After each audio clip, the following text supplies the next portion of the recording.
Namaste and a very warm welcome one more time to Social Impact Leaders Simply with Suparna. We've been focusing on a lot of SABERA awardees that the SABERA jury has acknowledged of the past few years based on the work that these individuals and organizations are doing to create an impact in alignment with sustainable development and ESG principles. Today, too, I have a very special guest here with me. She's a remarkable woman who you'll get to know a little bit more. But before, as is customary, I start the interview, I'd like to pay my obeisance to the higher power. Whatever the higher power that you believe in, I welcome that. If you don't, that is perfectly fine as well. But Shakti or Shaktiism has held me in good stead. I'll be reciting a Saraswati Vandana, an old Sanskrit verse, which essentially talks about dispelling the darkness of ignorance that resides in our hearts through the light of wisdom and knowledge.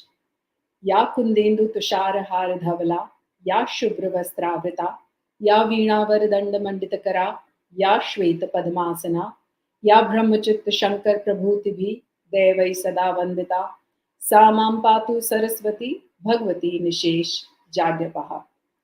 Like I said, I have a very special guest here with me today. She is a SABERA Awardee as well, a change maker as recognized by the jury.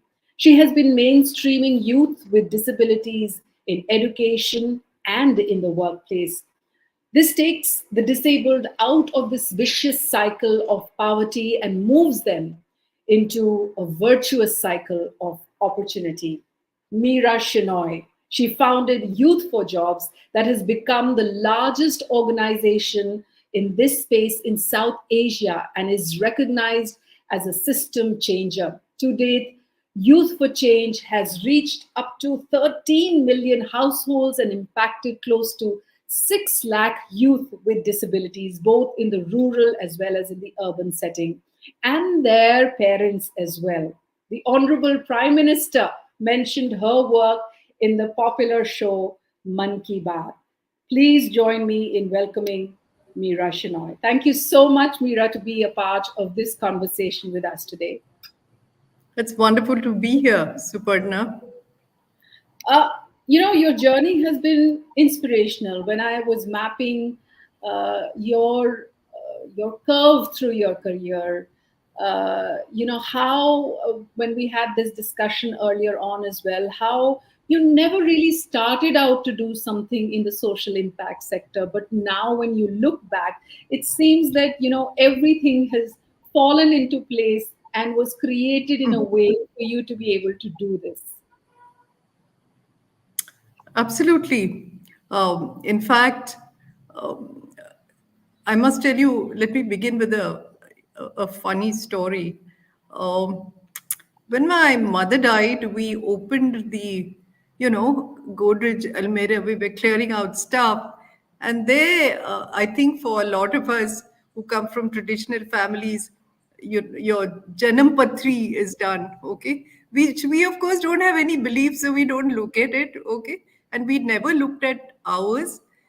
At that time, I was in the corporate sector. So we looked at it, and mine said that she will be doing a lot of work to help society. So we all giggled, laughed, pushed it aside, and completely forgot about it.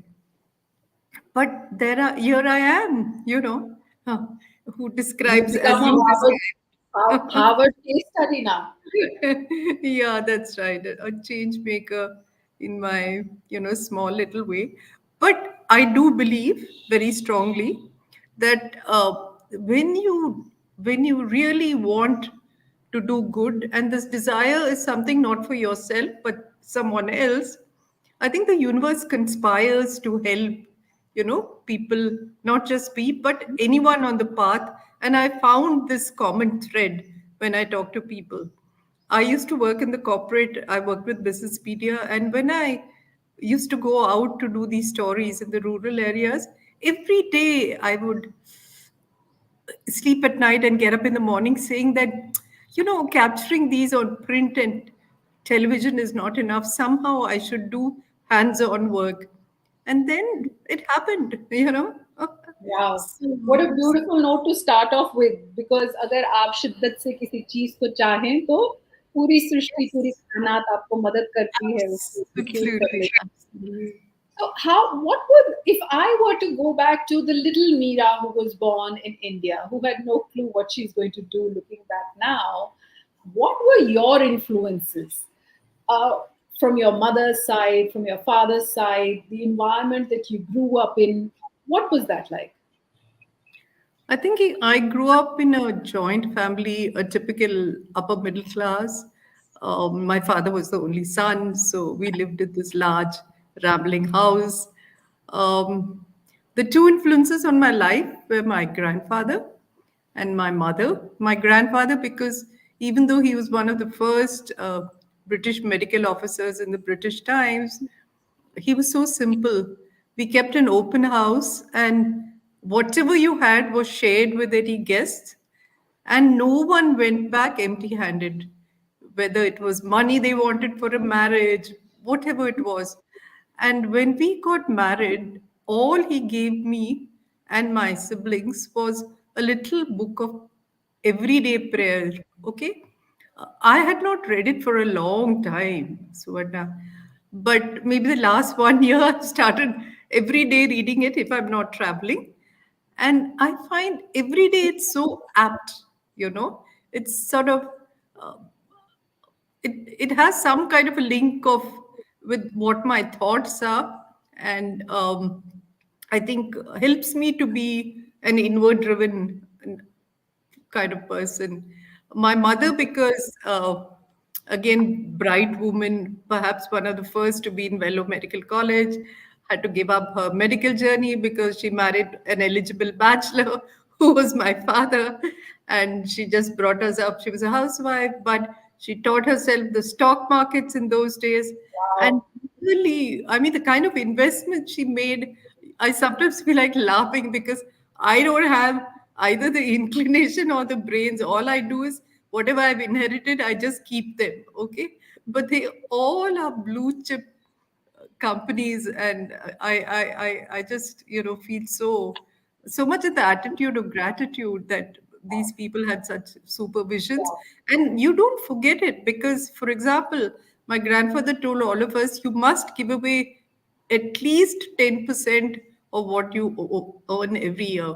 So maybe the beginning I didn't give away 10%, but certainly now as you grow older, you give away more. And I think that's all, ingrained somewhere. You Yeah. listen to it, you may not actively think about it, Suparna. Yeah, yeah. I think the wisdom of the land is so beautiful, and sometimes we fail to acknowledge that and how it expresses through, the tales of grandparents, through your parents' influence, and that's what is so beautiful about this country. How somewhere or the other, to begin with, we may not realize, but we've had that impact on our subconscious somewhere or the other to be able to do something. In fact, you mentioned that you work with the media and you would go out and you would cover stories from a financial perspective, and it would take you to rural parts of the country. In fact, I had a similar experience with me. If I were to look back, I was the India correspondent for Radio Netherlands Worldwide, and we were covering stories on, at that point in time, the Yamuna Pushta. So from the Mm. banks of the river Yamuna, this entire settlement had been taken away, well, to the far of back of beyond in Delhi, and their livelihoods really were linked back there, and to cover all of that. And when I landed there, it almost felt like I was helpless while I was there just covering what was happening on ground. But they looked up to me as though I will be the answer to all their problems, or there could be a solution to the problems that they were facing at that time. And I felt, uh, very small in front of that, and that's what kind of also influenced me into be able to do something in the development sector, which took shape through Sabera and through Women Endangered. So if you were to look back, is there something, is there an anecdote or something, a story that you may want to share that really you can see as a trigger point for you to have started on the journey as well?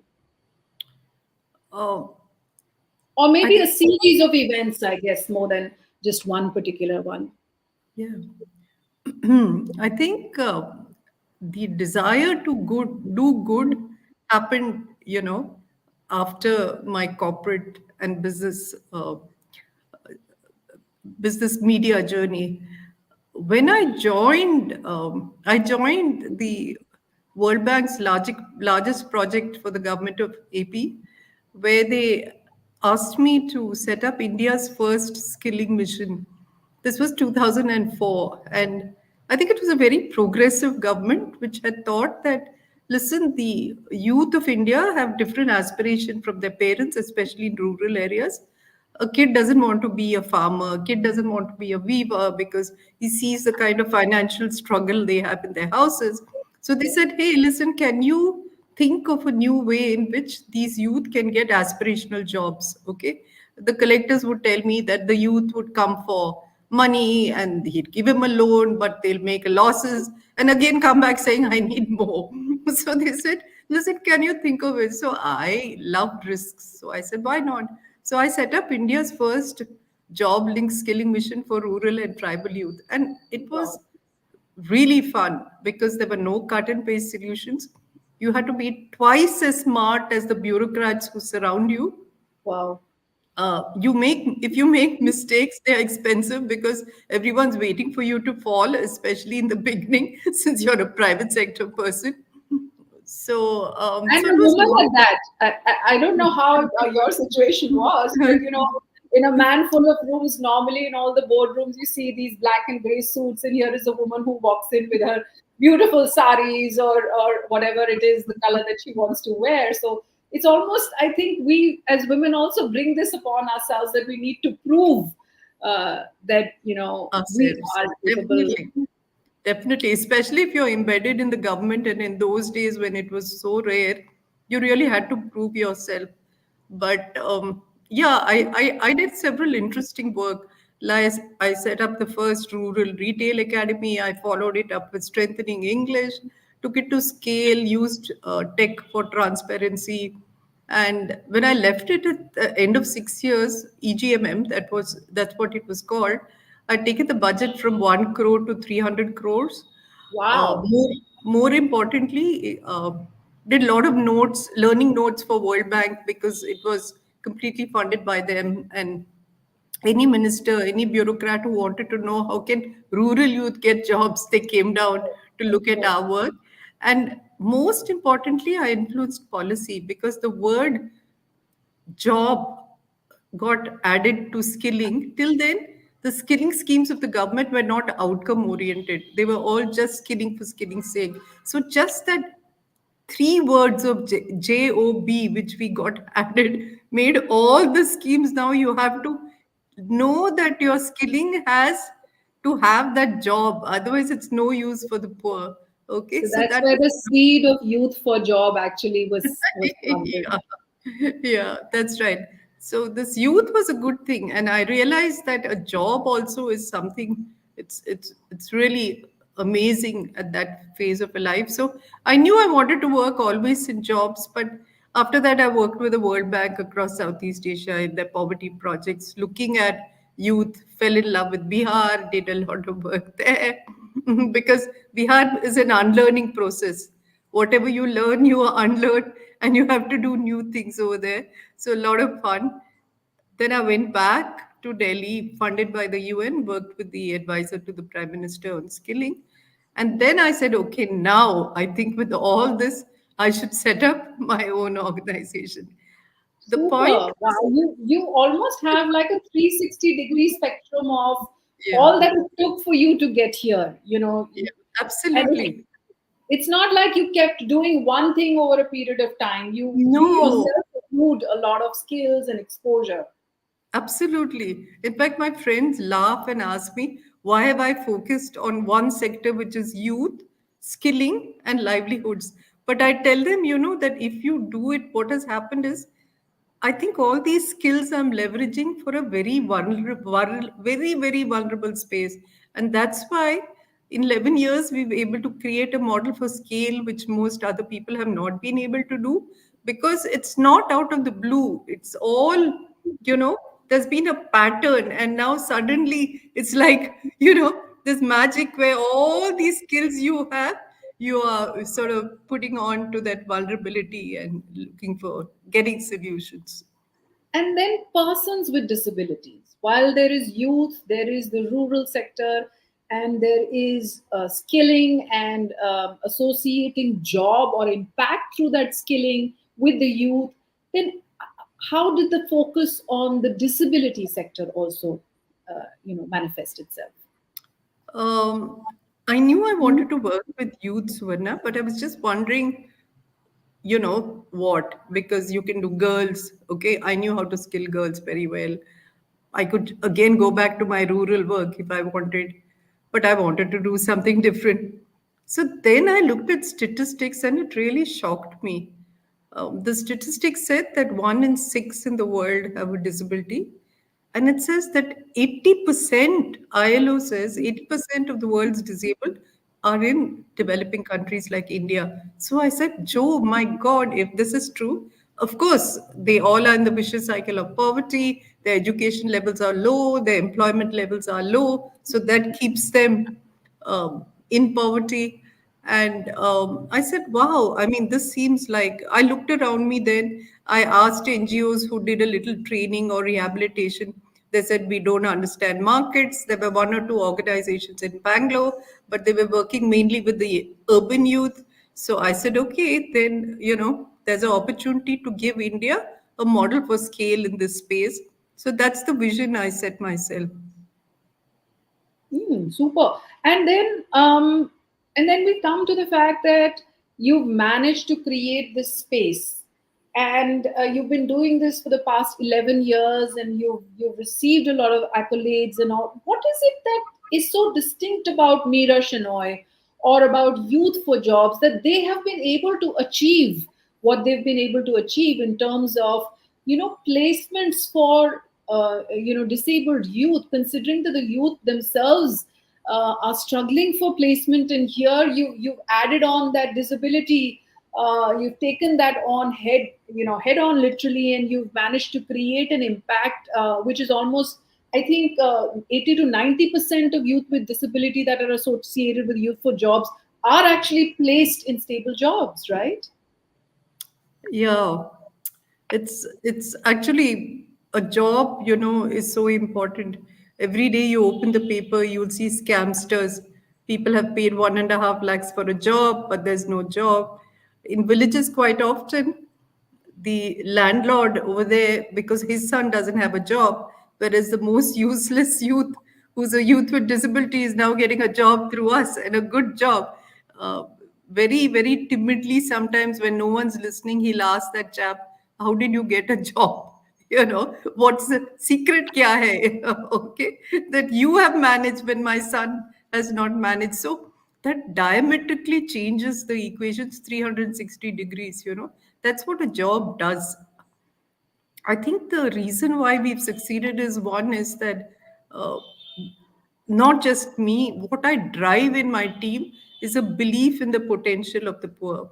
If you don't have faith that persons with disability can get a job, then you can't make an active, argument to the companies saying that, listen, they have potential. Okay, it's just that you both of us have to work together, and you have to realize that ultimately it will help your business. But if you don't have that faith, then you won't be able to talk to the stakeholders involved. I think that's one which is important. Second is we're squeakingly transparent. Okay. So no funder leaves us. We're really so transparent. Sometimes mistakes are made on the field. Okay. It's not that we are perfect, but as an organization, and wherever possible, we use technology. The third is our mantra, which now I've put in all our training centers, is the fact that if you give a job to a youth with disability, the entire family gets out of poverty in a sustained manner. Now, that's what personally drives me, because I know anyone I touch, not just the youth, but the entire family comes out of poverty in a sustained manner. Wow, wow. And that's what keeps you going. That's what certainly keeps me going every day, irrespective of all the challenges. Wow. And a lot of my team will say that. I have a team of 275. Let me tell you, at least 65% of the team, if I ask them what are mantras, they'll tell you this, and many believe it, which is really nice. And in your experience of dealing with youth with disability, I think in the most marginalized sectors, you're also focused on the urban educated youth with disability through your outreach programs. All through this, if we were to speak about women, do you think that they are the worst of the lot? Thanks for asking such a lovely question, Suvarna. It's my favorite. Because if you're a woman with disability, you actually have four burdens on your shoulders. Okay. You may be from a village, you're a girl, wrong gender, you're poor, you're unemployed. So these four burdens make her so vulnerable. Every parameter you look at, a woman with disability is worse than, she's worse than a girl, she's worse than a man with disability. Okay. Uh, so you really need to do something about it. Very little work is done because, as you know, someone who works on women, intersectional issues get left out because everyone thinks you should work on gender, but gender with disability, really. So you'll see globally little work is done. But we decided, COVID, what happened was that when we set up these call centers, there were lots of young girls who said, "We too want jobs." And what they told us was to put afternoon classes, okay, so that they can finish their housework in the morning and enroll. So we did like a drive for young women for a part of the time. And then McKinsey did a pro bono impact of the work. And the impact was, I mean, it really shook me. Every indicator which would be close to any woman, had improved. Sexual exploitation reduction. Okay. um, and you know that money in the pocket is not just money. Okay. What it gives her is, it gives her a voice in both financial and non-financial. You know that women with disabilities, first of all, even women, when they have money in their pocket, they look after the family better. So the indicators of health and education improve much more so when it's a person with disability, because they want to look after their parents and others also. And most importantly, the women with disabilities are willing, once they get money in their pocket, they're willing to mentor others. So it was really beautiful. Then I said, what we're doing is not enough. What more can we do? Looked around to see, is there any work being done on women and enterprise. Okay. Because a lot of women, for example, can't get aspirational jobs because they may be young widows, they may be having little kids, but they can do micro enterprises, okay, which can be grown. So in September, we launched this global initiative called We Do. It's Women Entrepreneurs with Disability Initiative, where we're talking to people globally to work with us, panning, looking to see are there models to work with us on creating a scaled up Indian model, India, South Asia. And I think the timing is right, Suparna, to talk about women with disabilities. At present, we are the lone voice, but a strong voice at that. Uh, every person who was on that panel told me, please, we'd like to be part of this initiative because we know, in fact, one of the funders said, we had funding for this, but there was no one who was working on it, Meera. So this is such an important area. So yes, I hope we make an Wow, impact. that's amazing. In fact, the year 2023 started for us with an opportunity to go and conduct a menstrual hygiene workshop in the Noida Deaf Society here, where Mm, mm, I distributed cloth pads mm. that were donated to me by another friend of mine in Bangalore from Stone Soup. And it's just Mm, about connecting the dots, I guess. Like you said, if the intent is there, naturally resources start to join together, and you're able to do that. mm, And what surprised me was that while I conduct these workshops in and around Delhi, the kind of interaction that I had with these girls who were deaf, it was way much more than an ordinary girl anywhere else. In my I thought probably they have been cocooned of what society talks about in terms of periods and the taboos, and maybe that cocoon has led them to be way much more effervescent and open to talk and discuss these issues. So that was my little experience in the field.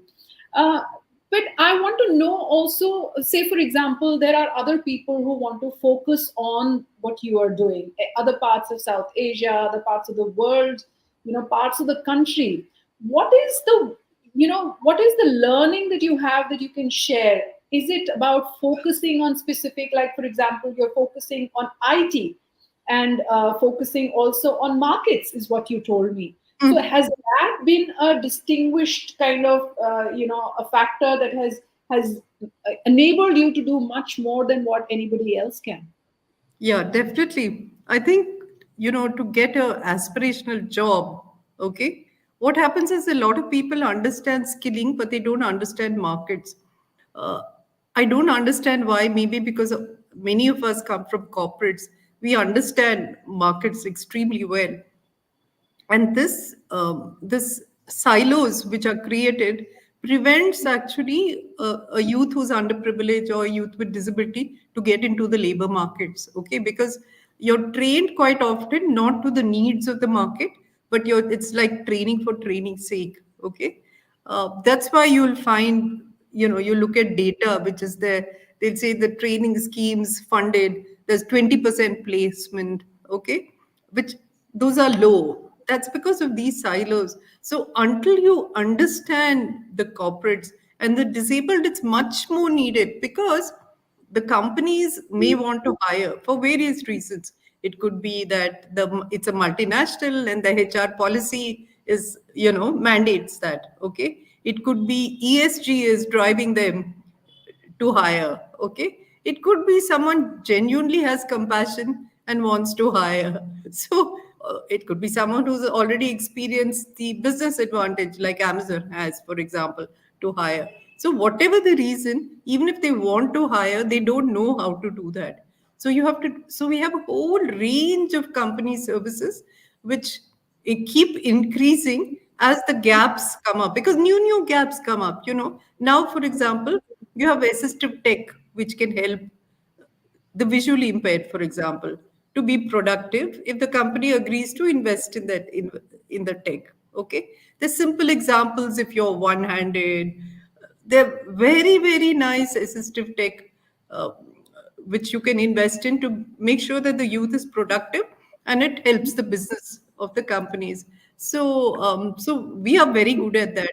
The second thing which we do with companies is the the shelf of opportunities which the companies think where the youth with disabilities can work is very limited, okay. So they'll, for example, they'll say they want only locomotor youth, okay.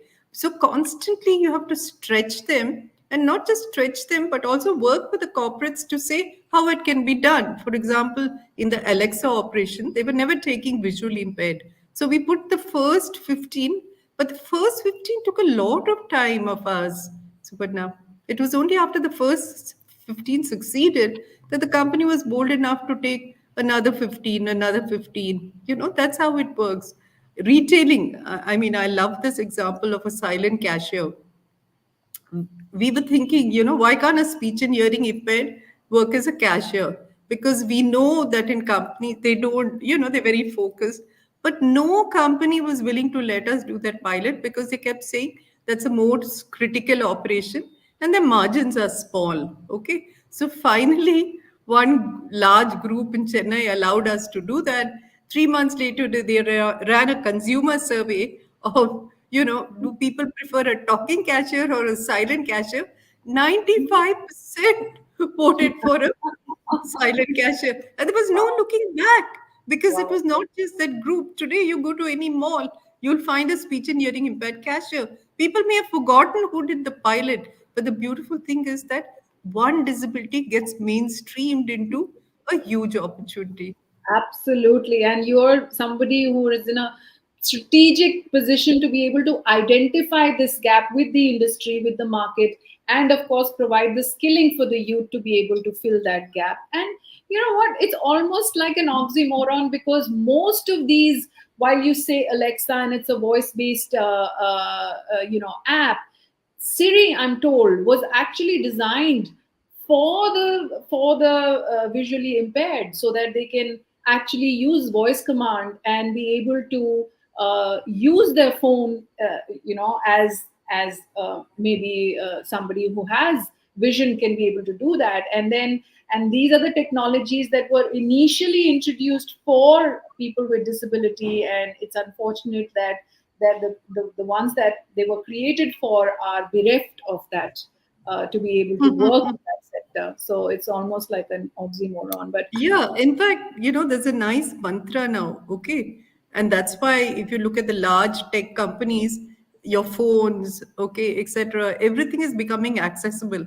And the mantra is that don't do it for the sake of disability, but just do it because your consumer base increases, okay? When you make an accessible car, an accessible phone, accessible, yes, it's good for the youth with disabilities, but for example, people are living longer, okay, it helps them. You don't know when you'll have an accident and you may need that. So the the consumer base is going up, and you should just look at it in that long perspective, and that's what people are doing now anyway. yeah.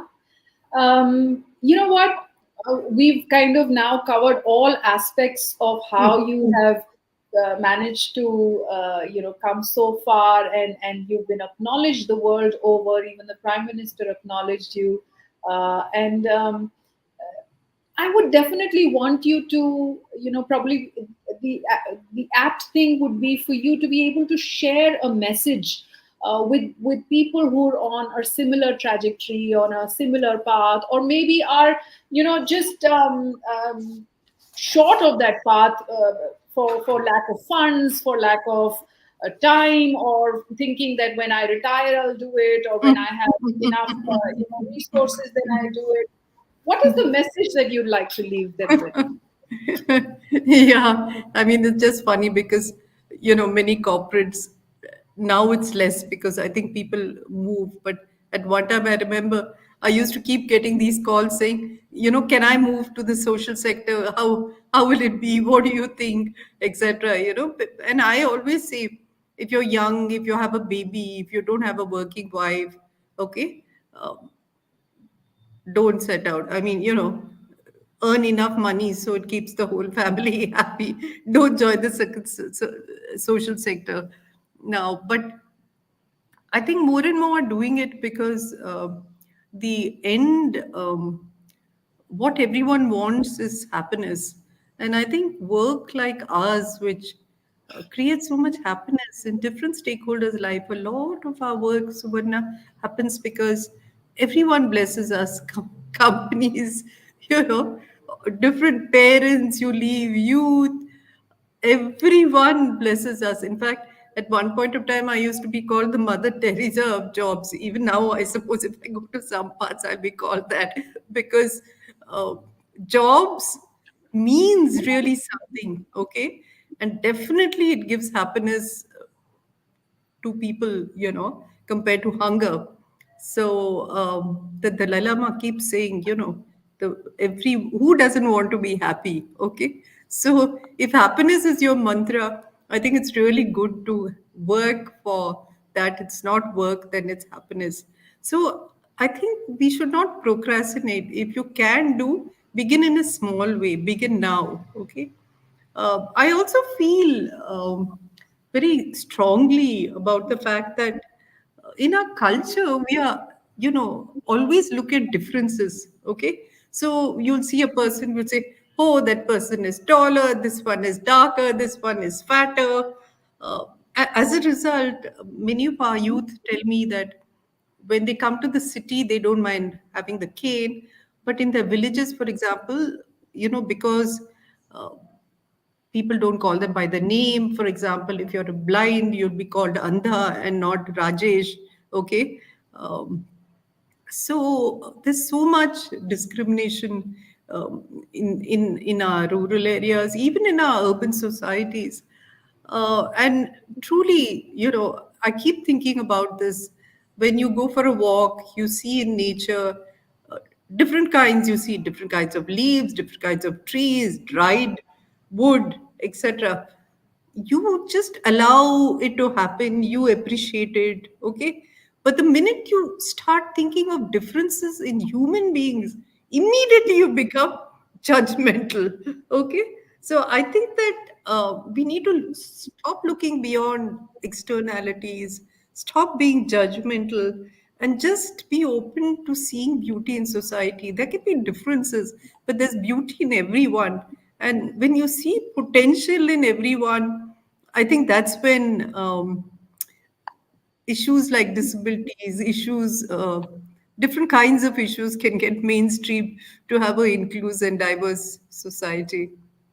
I think that's a beautiful thought to wrap up our interaction with. In fact, I can map, most of the SABERA awardees with a similar mindset. Just last week, I had an interaction with the father of an autistic girl who started, a company to employ autistic adults, and his mantra was also pretty much the same. He says that everybody is unique and comes with their set of like we were discussing earlier also, even just the word feminism is suddenly, one gender pitched against the other, but it's really complementing each other is what the actual equanimity will be, to be able to bring to the table what is best, or whatever one gender or whoever the individual is can get in the best possible way.